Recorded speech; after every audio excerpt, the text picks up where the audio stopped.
Salut les filles, voilà, on se retrouve pour un nail art one stroke aujourd'hui.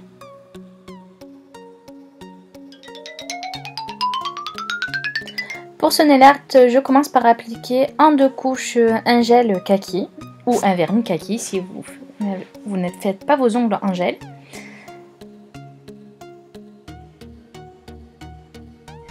Ensuite, je vais venir réaliser un dégradé vert kaki et jaune fluo parce que je trouve que c'est des couleurs qui vont ensemble. Mais avant, je vais venir appliquer ces petits patchs pour protéger des salissures en fait que provoque le dégradé. Hein. Comme vous le savez, ça en met partout. Et j'ai acheté ça sur AliExpress et franchement, c'est plutôt pas mal. Ça évite d'attendre de sécher, vous savez, ce petit latex que vous trouvez en flacon. C'est bien plus rapide, c'est un peu chiant à en mettre, mais ça va quand même. C'est quand même assez rapide et super facile à enlever. Et avec le gel, du coup, ça marche super bien.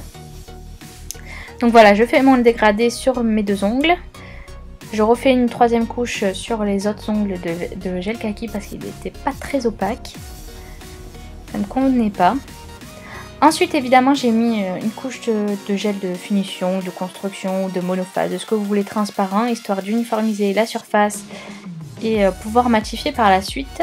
Si bien sûr vous utilisez du vernis, vous prenez un top coat matifiant, ça ira très bien, mais comme c'est du gel, je voulais une petite épaisseur pour pouvoir ensuite le dépolir. Donc on enlève les petits trucs, donc là vous voyez ça marche bien. Bon, avec le gel ça accroche, c'est normal, c'est solide par rapport au vernis. J'ai ensuite limé les petits excédents sur le côté, et puis voilà, c'était tout propre, c'est surtout pour les peaux, c'est vraiment génial, ça fait nickel. Donc je réalise des fleurs en one stroke avec du violet et du rose très clair. Donc bon, bah, pour one stroke, regardez, je saurais pas trop bien vous expliquer. J'ai fait par tapotement en fait des fleurs à 3 pétales en général.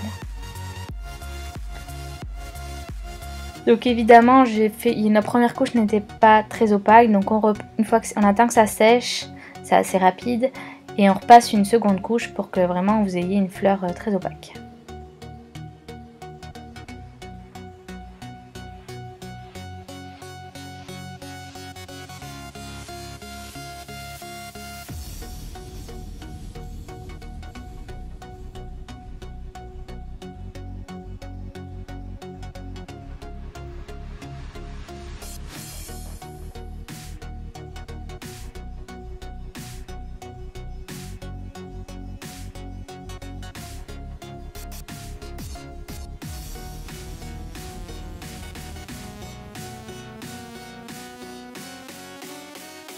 Donc j'ai fini mes fleurs, je vais venir prendre avec un pinceau de détail de la peinture violette diluée et je vais venir faire un peu les contours, redessiner un peu mes pétales pour mieux les définir en fait, voilà tout simplement.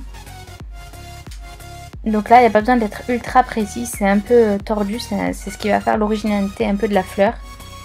Et après avec un Dodging Tool et le rose clair, je vais venir faire des petits points au centre pour faire un peu du pollen en fait, les pistils.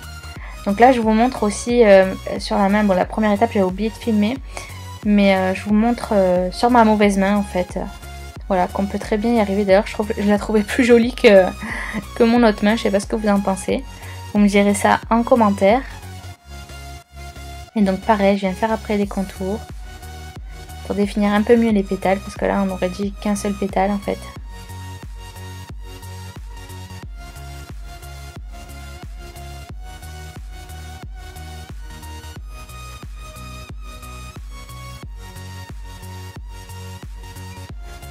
Bien sûr, après j'ai mis une couche de gel de finition et j'ai matifié parce que je trouvais que c'était très joli en mat. Voilà, j'espère que ce nail art vous aura plu. Je vous fais plein de bisous. À bientôt!